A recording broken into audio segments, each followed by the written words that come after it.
All right, let's talk about, there is apparently a move on, and it is being cheered on by the lefty media, but I thought people should know that this is what's happening right now, which is that there should be a class action against the federal government. One of the petitions currently doing the rounds at change.org.au, they say this today, that the government has failed to increase its emissions targets, failed the increase of renewable energy target, and eventually we'll get back to the pace of moving to these quickly. But anyway, failed the people of Australia. We are now witnessing the effects of climate emergency firsthand and still have the government sitting on its hands. Oh, it's written perfectly by the Greens, by the ABC, or by the bloke in the pink house. You know, apparently all of this only started yesterday. None of it's arson. None of it is a long-time build-up of 30 years of not being able to pull apart a national park, etc., etc. But what about the class action here? Because if there's going to be a class action about climate change, I feel there'll be a class action about the lack of hazard reduction. Liz? Well, there should be if we're talking class action. But look, I think this is just silly. Here we have, you know, they're pushing for what we call lawfare. But the bottom line is the people of Australia have already voted on their preferred policies when it came to the environment, specifically climate change policies last May.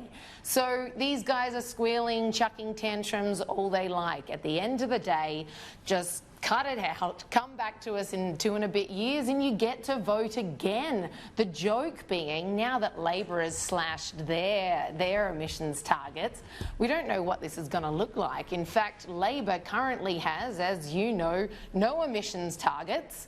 They're keeping very mum on this score, so I think they're watching the gauge and trying to find out how far they can push it while playing to both sides. But it's going to be interesting, but I certainly don't think we're going to see a class action, much less a successful one. Well, wasn't it funny about how, you know, how many of the people that are paid to talk about politics have virtually said nothing about, what is it, more than a week now since Albo said no to 45, no to 2030, it's more about 2050.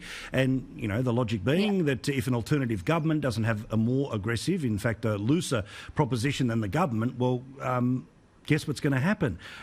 You know, people will either float to them, but it's certainly not going to be the action that the lefties demand. But David, what about this nonsense, this sort of idea, this tantrum that says if the government doesn't do what we think should be done, we think they should be sued because they didn't do it? It's just dripping in partisan nature when you read that the petition.